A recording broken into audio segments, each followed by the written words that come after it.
I'm Anne from Game Like a Mother. I specialize in games that can be played in 20 minutes or less, and this is my top 10 list for 7-year-old games. All of the games on this list have ages 7 and up printed on the box, so you know that your 7-year-old can handle any of the aspects of the game and be successful at it and enjoy playing these games, which is so important for kids and they'll want to play more games with you. I have the games with sort of a universal appeal that I feel would be a hit in any house at the beginning of the list, and then games with more niche themes or gameplay elements towards the end, but they are all excellent and really fun to play. If you want to skip to a particular one, you can look in the description of the video where I have them all listed along with timestamps. So let's get started. First up, we have Similo, which is a cooperative game in which you are trying to get someone to guess the secret card. You pick one card and then look at it, remember it, put out another 11 cards with it, and you are trying to give clues to however many other people are playing. So over the course of 5 rounds, they narrow it down to the correct card, and then you all win together. And the trick is, so you don't say anything. You use other cards from the same deck, and you place it out vertically if it is the same as the card you're trying to get them to guess, or horizontally if it is different from the card that you're trying to get them to guess. And that's it. This game is such a blast. We've brought this is one of my new go-to games to bring anywhere, to any kind of event, and it's one of the ones that people just run out and buy afterwards. I brought this to a Girl Scout board game event, and a few people ran out and got this afterwards because it was just so good. It's so easy to learn, and it's so fun to play, and they have a bunch of different decks, and it's really cheap to find. It's available on Amazon, and each deck is about $10. So it's just really easy, cute, fun. I have all of our decks behind me right here, and our latest one is Harry Potter, which is just really cute to have a theme like that. So this is one of my new go-tos. I will say, when you are starting this with kids, this is a cooperative game, but it is not easy. You lose a fair percentage of the time, especially at first when you're getting used to the gameplay. You start with the animal decks if you want to have greater success. We found that because I got animals, spookies, and myths for my kids for Christmas, and they're all really fun, really well done. We would win with animals, and the other ones were much more difficult. So get the theme that you like, but especially with younger kids, if you are getting this for 7-year-olds, I would start with the animal decks, and you can combine different decks when you play with this, which is also really fun. And so we combine the wild animals and animals decks all the time, and it's so much fun. And these are the first games I've ever sleeved because we've played them so much. We have little plastic sleeves on both of the animal decks because they get played that much. So fabulous game. Everyone should have a deck or two of Similo in their house. Next up, we have Zombie Kidz Evolution, which is a cooperative legacy game, which means the game changes as you play and different things are added to it. In this game, you have a bunch of kids that are the heroes, and they're trying to defeat the zombies invading the school by locking all of the gates in time before the school gets overrun. And I wish I could relive the experience of playing this with my children, because the thing about this game is you play through it and then you're kind of done. My kids still would play the game afterwards. You can do different scenarios and still play it, but it wasn't the same thing as like unlocking everything and opening all the envelopes and figuring out all the new like rules and things that happen along the way. We got our money's worth out of it. You can still play it afterwards, but once you finish, you kind of have completed the experience. But this game is so rewarding to play. I love that it's cooperative. And you're rewarded every time. Win or lose, you get an experience sticker that you put on this chart on the back of the rules. It's a little brain that you put on. But then if you've completed one of the achievements that you're supposed to do, like finished with no zombies left in the school at all, then you get a trophy sticker that you're putting on there as well. And as you go along, once you get a certain number of stickers, you get to open up a new envelope and that will add something to the game. And oh my gosh, opening these envelopes, the kids lose their minds. It's a mystery, it's exciting, what's going to happen, and the envelopes are cool. Like what you are adding to the game, you're putting stickers on things, people can do new things. It is very fun, exciting, and cool. I had my kids were just begging to play this every night. It was so neat. One thing I would say is that this isn't a game that you're going to play with a variety of people. It is best when you're playing with kind of the same group of people all the way through, because it starts very simple and then things get added to it. So it isn't a game we're going to play with this person this time and this person this time. We did a little bit where we would play this down at the lake. Forget swimming, they wanted to sit and play Zombie Kidz.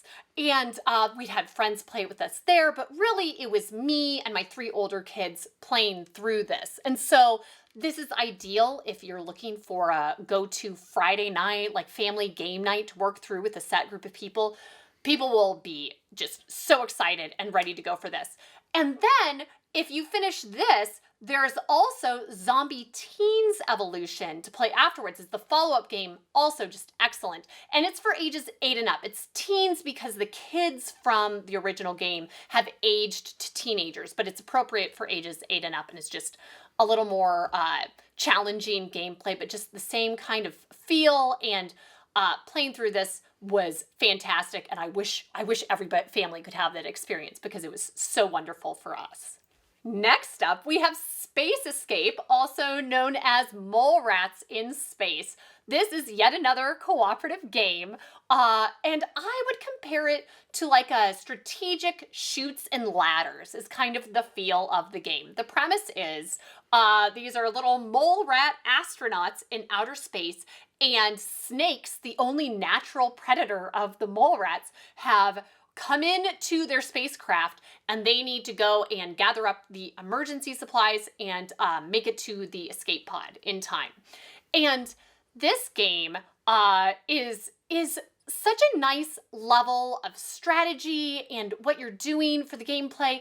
It's like it feels like strategic Chutes and Ladders, but it's a couple levels up from that. It's by the creator of Pandemic, and it kind of feels like a Sorry level of difficulty in gameplay, but without the angst that goes along with playing Sorry with your family, because it's cooperative.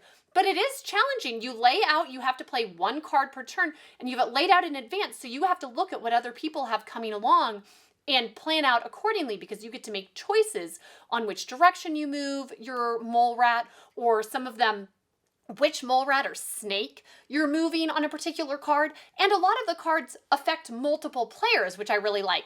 You don't play your card and then just sit there and wait till it's your turn again to do something.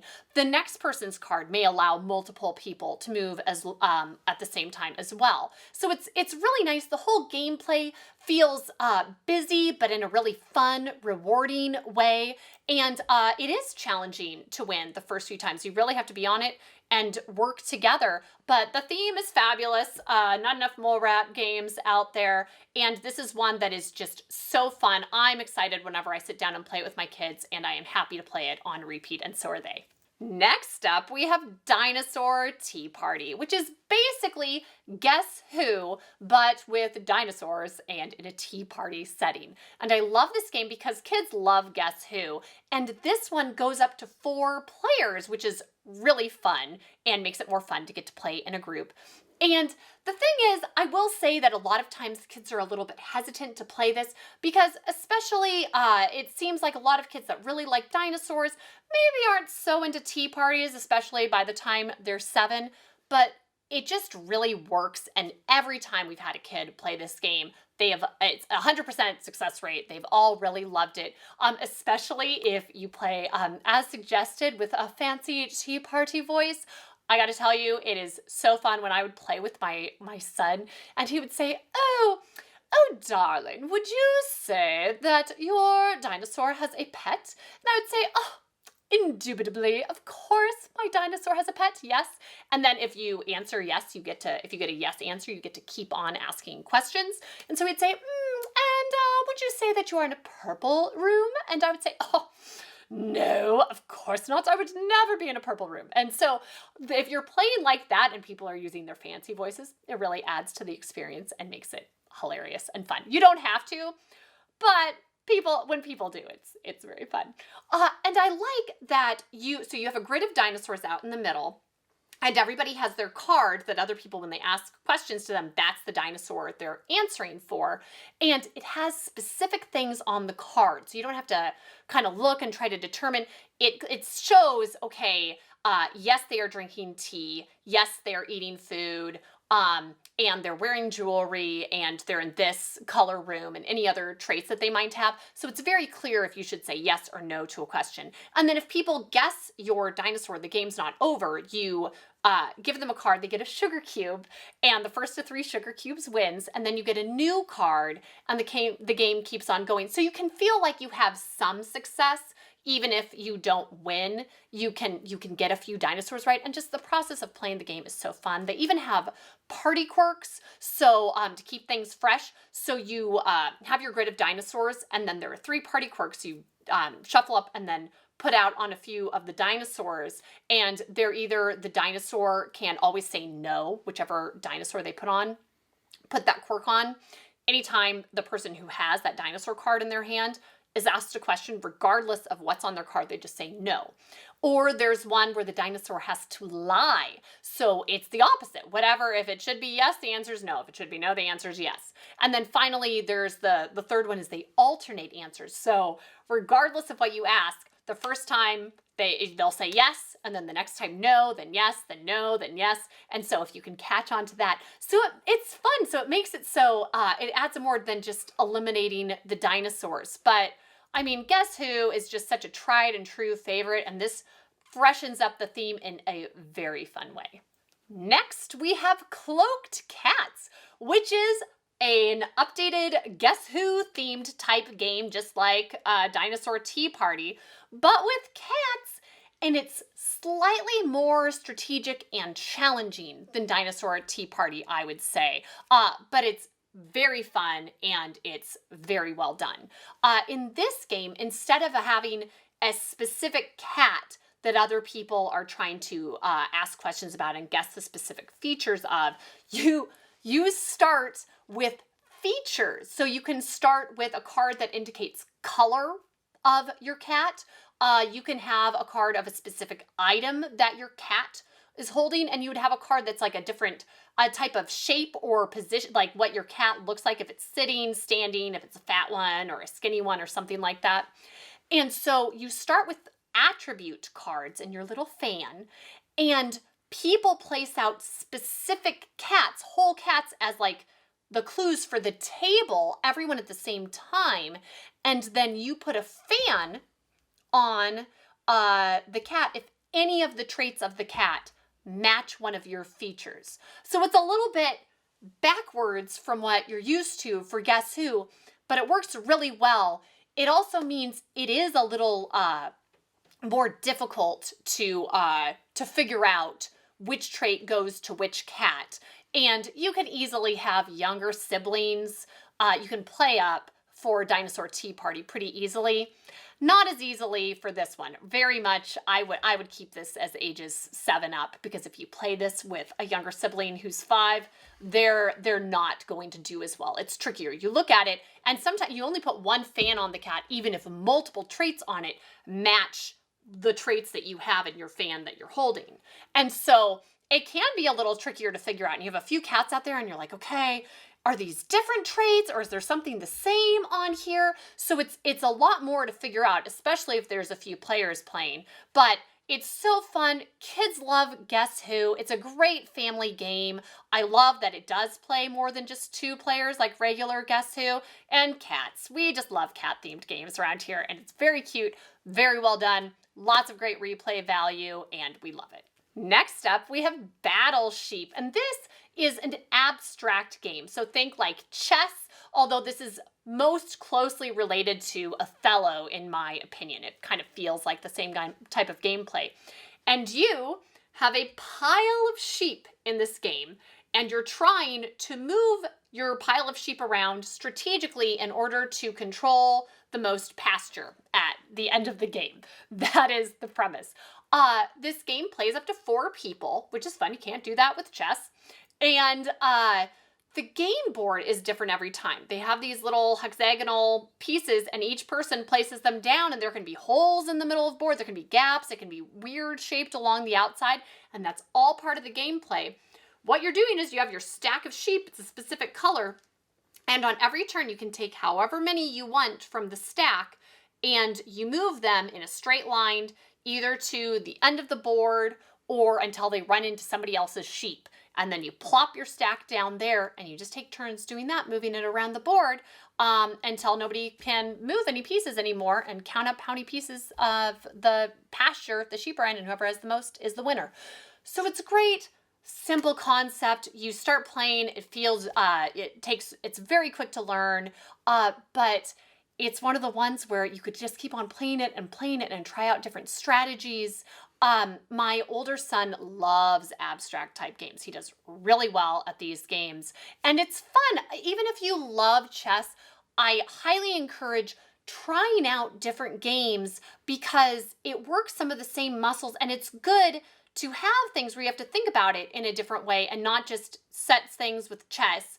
If you have the other options for abstract games, it's very good for the kids, and it's fun to try out the different themes and have different kind of like puzzly type things to figure out. It's fun, it's great for them, it's great for during the summer months, to have something to keep them active. And if you have a good theme like stacked sheep, hilarious. A lot of kids that would think chess is boring and aren't into it, this is your segue to get them into these type of games. And then if they actually enjoy this, it's much more appealing to go on to some of the other games as well. But you don't really, this is a good game in its own right. You can play this on repeat. It can be a game staple in your house. Easy to learn, fun to play on repeat. Next on the list is Kraken Attack. This is a cooperative game in which you are working as a team to battle back the Kraken tentacles before they put 3 holes in your ship. And you are trying to get 3 hits on the Kraken in order to defeat him and win the game. This game, you're on a little boat in the middle you have up to 4 different characters to play with, and they each have different abilities, special abilities that you can use. So you pick which one strategically depending on what power you want to have for the game, and you roll dice which make different tentacles move forward depending on what you've rolled. And then you play a card, and your card has different movements on it, like a saber movement. There's a saber zone where you're whacking the Kraken tentacles back. There's a pistol zone, and there's a cannon zone. And you can also move or repair walls that have been broken by the Kraken. This is by Loki, and I love their games because 2 of the characters are boys and 2 of the characters are girls, and that matters a lot for kids. My daughter very much notices every time we play a game, and it's only little boy characters. So kudos to Loki. That helps a lot for getting siblings to play together. My boys always want to be the boy characters. My daughter always wants to be a girl character. So it makes it really nice. The gameplay is fun because you feel very busy while you play. There's a lot of things going on. You're rolling the dice, you're moving the Kraken token closer to the board each time, and then when he gets to the board, it's go time, and you're trying to get him 3 times, and he moves a lot faster by the time he gets there. And so it feels pleasantly busy, but enough that my 7-year-old son, who pays medium attention, can handle it all on his own, and he has a lot of fun running the game and taking care of all the stuff. This is one of his favorite games right now, and he asks to play it before bedtime. A lot of times my kids want to play a game before bedtime, and this is one of my favorites to say yes to, because if you choose the right characters, a couple of them have better powers or abilities than the other ones. If you choose the correct characters and play on the correct difficulty mode, you're virtually assured victory in this game, which is nice because it's nice to end on a win before bedtime sometimes. That can be a tricky time, and I don't know why that's when we always want to play games, but that's when it happens. So you can manage the difficulty in this game, though. If it is a little boring, well, we're just going to win, you can play with the characters that don't do as well. I think it's Billy who has a cannon ability, and it is not very helpful. That is the furthest away zone, and he can shoot a bonus one back, basically, and so it's not very helpful. So you can pick one that doesn't have as great of an ability, and you can add in these whirlpools that if a Kraken tentacle gets to that spot, it'll shoot forward to the next spot, and wow, that really speeds it along a lot faster, and you have to watch out. But it's nice because it's really easy to add into the game, and it doesn't add any complexity to the game by doing so, which I really appreciate. So you can manage the difficulty for your group that you're playing with, but it's just really sweet, fun, busy. I love the theme. There aren't a lot of Kraken themed games out there, and the kids really enjoy it. So, and the pieces are cute. You kind of just want to play with the little pirate ship and the Kraken at the end. So it's a little bit of both toy and game. The gameplay is great, and boys and girls like it. Siblings can play together. So a lot of wins for this game. Next, we have Forbidden Bridge. This is a retro game from like the 80s, and I think the only place you can find it right now is Target, and it is so fun, it is so exciting, it is so mean. This is not a game to inspire togetherness for your children, but the premise is so cool. What you are doing is you are an explorer, and you're in your little canoe, and you're trying to go across the river and go up this mountain, across a shaky bridge, over to an idol in order to collect gems, and you're trying to collect 2 gems and make it back, and be the first to do that, and then you win. However, in this game, you can steal gems from each other's backpacks. You can position to each other in more treacherous spots on the shaky bridge. And upon occasion, when you get the correct die roll, you push down the idol on the shaky bridge, and it shakes rather violently, and people fall off, jewels fly out of backpacks, and then the other people who are explorers can run around and try to scavenge the fallen jewels. And it is some bedlam. It feels a little bit like an 80s adventure movie. You get this out and your kids are going to be so excited. People are going to get upset. It does not feel very modern in a lot of the spirit of stealing jewels and putting people in more treacherous spots. Is a little counterintuitive to what a lot of the games are that kids are used to now. But that kind of makes it more unique, and kids get really excited about it. So it depends on the kid. Know what your kid can handle. We've done okay playing this with my kids. The person that is the best at this game is my 3-year-old. She doesn't seem to mind when bad things happen to her. She's just excited to be part of the process. The older kids get a little more upset when things happen to them. But the process of playing the game is just so fun. It's exciting to watch. This is a good, a play date game that kids are going to lose their minds over. And you play most of the way through and see how you do. It's a great excitement level game. Kids will play all the way through if they can handle it, but just many cool points for theme. If you have the right audience, then this will be an excellent pick. Next, we have Blokus, which is another abstract game on this list, like Battle Sheep.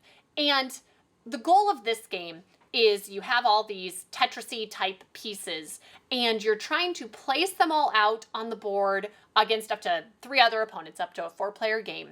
And you're trying to place the most pieces out there in order to win. And the trick is you have to place them where just the corner of one touches the corner of the new one that you're placing, which can be tricky once the board starts getting filled up with everybody else's pieces. This is on the 7-year-old kid list because although it does not have a theme like Battleship or you know, just kind of like a more of a kid type theme. The pieces are really cool and are kind of like this this clear plastic and are very fun looking. And it's a great family game, specifically if you're looking for a game for grandparents to play with a 7-year-old or a kid around that age. My parents had a board game night at their church and brought a few different games, and this was one of the runaway hits of the night. It was very intuitive and fun to play. You could pick it up really quickly, and it's a great game just as a family game to play. A wide age range can do pretty well playing this game. But so it's great if you're looking for something that's very versatile, like, okay, my kid will like this, but grandparents too. This would be a great one to give to a grandparent. And then when your child goes over to their house, then you have a fun activity to do together. But I have just been so pleased with how easy it is to teach this game, how many people seem to enjoy this game. So while I really love a good theme, I like it throwing different animals, throwing all this snazzy stuff, this is just kind of an elegant simplicity to this game where it just feels like something you should have played for forever. And it works really well for a wide range of ages and is just a surefire hit in any house. And finally, we have Tacocat spelled backwards. This is the lone representative I've chosen from the Exploding Kittens world of games. They have a ton of games. Most of them are for ages 7+. But this is my favorite of the bunch, and so this is the one that I want to talk about. This is basically like strategic war, and they have cute palindrome cards like Tacocat. Tacocat spelled backwards is still Tacocat. And you're battling the cards against each other. And if you play, so basic premises, you have a hand of cards. You duel to start the turn to see who will go first. So you lay out 2 cards and flip them over, and whoever has the highest card gets to, you discard those cards, and then they get to go first. And each turn they place down a card, and you have to place down the same number or higher, because if you can't, you have to give them your lowest card out of your hand, and it gets discarded. And at the end, you compare your final 2 cards, and whoever's the lowest card wins the round. So it's really basic. It feels like war, but there is some strategy there in how you choose to duel. The card you choose, that can be a great way to slough off a medium card if you don't care about going first. They have jumbo attacks where you can play cards in sequence down together, and then the other person has to defend against them, or you have the same card, like you have a bunch of 7s that you play down at the same time. So it's really simple. It's really fun to play. Kids love like all of the Exploding Kittens games because they're by the creator of the Oatmeal, and all of the cards are kind of cute or slightly naughty or inappropriate. There's very mild kind of potty humor, much more in Exploding Kittens than this. This feels very safe to give to pretty much anyone, but Exploding Kittens, I would make sure that was okay before I entered some households, because some people aren't as into that kind of stuff. Although I've got to say, if you have a 7-year-old kid and they're a little reluctant to play games, and then they get the feeling that it's maybe a little bit naughty, that will make them excited. Like, oh my gosh, look at this card, it's hilarious. That's a good way to get some kids into games and maybe out of video games. If you have a kid that plays a lot of video games and you're trying to get them to play some family board games, I would run to the Exploding Kittens games, because if you're trying to get them from Fortnite to this, then this is maybe your best bet. All of the Exploding Kitten games are fun, but man, if I never had a child throw burrito, throw a little stuffed burrito in my face again, I'd probably be okay for that. So that's why I love Tacocat spelled backwards. It's cute, fun, and a great theme. So that's it for my top 10 7-year-old games. I feel like kind of a magical thing happens when they hit 7, and a lot of the games on this list are my favorite games just in general, and so I'm often begging my kids to play these games with me as opposed to the other way around, because they are just so good and so fun to play. So I hope you found a few that you're excited to try out, and thank you so much, and we'll see you next time from Game Like a Mother.